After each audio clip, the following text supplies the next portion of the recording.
Alors Patrick, lors de la précédente vidéo, tu nous as parlé des causes des maladies et tu as évoqué les vertus. Alors est-ce que tu pourrais développer un peu ça ? Oui, les vertus. Une vertu en général, c'est une force d'excellence d'action, avais-je dit. Mais la difficulté, c'est qu'il y a beaucoup de vertus. Et la question qui se pose, c'est est-ce qu'il faut toutes les avoir, toutes les acquérir, toutes les développer, les faire siennes, de manière à pouvoir être vraiment en bonne santé.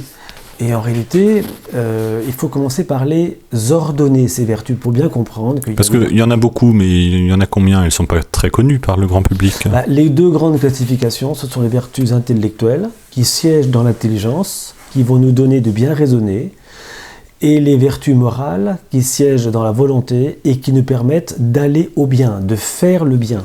Et il faut les deux ? Il faut des deux pour être en bonne santé ?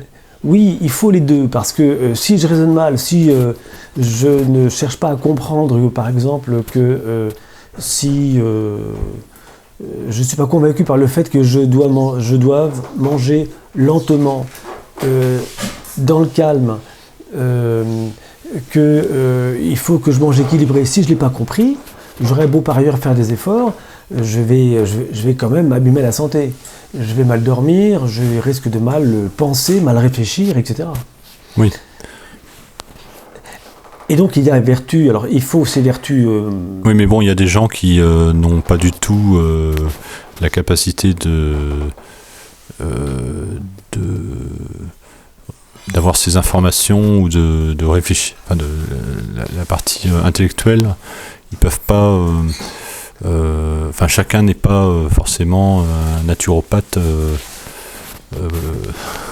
niveau bac+10, quoi. On peut pas tous avoir cette connaissance. C'est certain, c'est pour ça qu'il y a une vertu qui est assez magistrale et qui s'appelle la syndérèse et qui permet de savoir un peu spontanément, avec du bon sens, ce qu'il est bien de faire et ce qu'il est mal et qu'il ne faut pas faire. Et ça, c'est du bon sens qu'on retrouve d'abord et avant tout chez effectivement les gens qui sont au contact de la nature, les paysans, les gens qui vivent avec les animaux, etc. Et donc cette vertu est là, mais ne va pas pour autant nous garantir notre bonne santé. Il faut en même temps vouloir s'engager à respecter ce bon sens, ne pas être capricieux, ne pas être prime-sautier, au sens large du terme, être raisonnable, être dans le juste milieu. La vertu, elle se situe dans le juste milieu. Toutes les vertus morales et intellectuelles nous obligent, nous enjoignent à nous situer dans un juste milieu. Voilà. D'accord. Être raisonnable, c'est dans la catégorie intellectuelle ou dans la catégorie morale ? Alors, là, j'ai précisé, la raison, c'est la catégorie intellectuelle, la raison, c'est ce qu'on appelle l'intelligence en mouvement, ça c'est la raison, mais dans le sens où je l'ai employé, c'est agir conformément à notre raison, c'est ça. D'accord. Être raisonnable. D'accord, donc du coup, ça veut dire que on a tout intérêt à étudier, à la rigueur, commencer à étudier les vertus pour pouvoir renforcer sa santé, pour que le moteur soit oui, dans le bon sens. Il faut les connaître, mais ça ne veut pas dire qu'on va pouvoir les posséder. Il faut ensuite, et puis surtout en avoir une connaissance très approfondie. Pour les connaître véritablement, il faut les pratiquer. Les vertus, elles sont faites pour être mises en œuvre. Donc c'est une histoire de longue haleine. Et c'est pour ça que ça commence dès le plus jeune âge. C'est ça l'éducation notamment, c'est de rendre les enfants vertueux, pas pour être des gens, je sais pas quoi, moi, rigides, obtus, ou que sais-je, froids et voire tristes. Non, qu'ils soient autonomes. La vertu rend autonome l'individu, la personne. Ça, c'est très important. Oui, mais alors, là, il me vient à l'esprit l'exemple des gens très vertueux, mais qui sont en mauvaise santé. Donc, comment comprendre ces cas? Oui, ce sont, dans la quasi-totalité des cas, ce sont des personnes qui, on le voit effectivement chez des moines, j'ai le cas de 2 moines que je connais, bénédictins, qui sont morts de cancer. Or, on dit que le cancer, ce sont des maladies, rentre dans la catégorie des maladies chroniques. Donc, qui sont proches des maladies neurodégénératives, bien que ce n'est pas le système nerveux qui en premier soit touché. Mais néanmoins chroniques. Ce sont des gens qui, souvent, ont eu du mal à maîtriser leurs émotions. Ils sont dans l'excès. Alors c'est souvent l'excès d'amour. On peut être dans l'excès d'amour, surtout quand c'est un amour crucifiant ou mortifiant. Oui, mais là, dans ce cas-là, c'est pas un excès coupable, un excès d'amour. Il devrait plutôt être récompensé dans la logique des choses. Si les lois naturelles étaient bien faites. Oui, enfin là, on s'embarque sur un sujet un peu finalement théologique. Il ne faudrait pas trop développer là-dessus parce que ce serait vraiment un sujet un petit peu autre. Mais c'est vrai que on voit chez les saints, on voit chez les gens qui sont qui veulent vraiment bien faire, souvent de l'excès dans ces domaines-là. Je prends un exemple tout simple. Je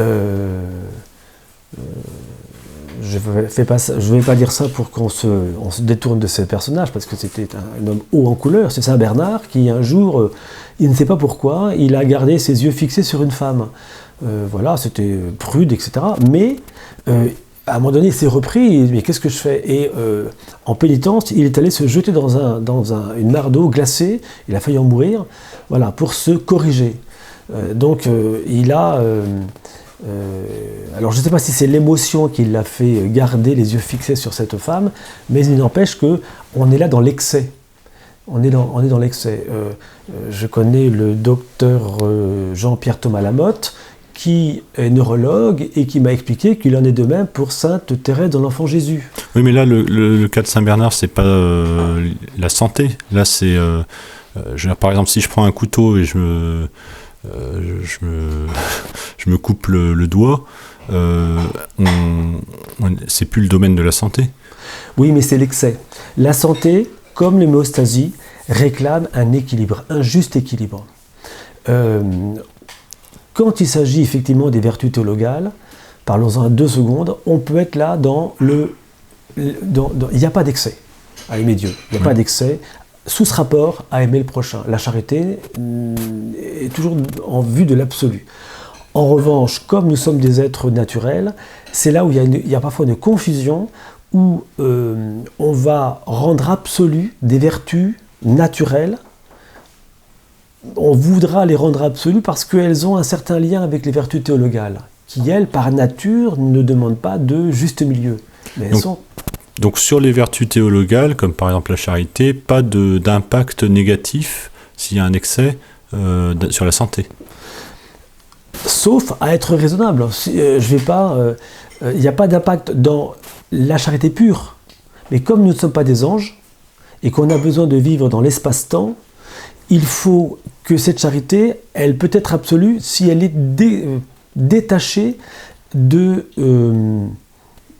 si elle, tout en respectant, je veux dire, les contingences de la vie terrestre, tout en respectant, mais souvent elles embarquent les contingences de la vie terrestre et elles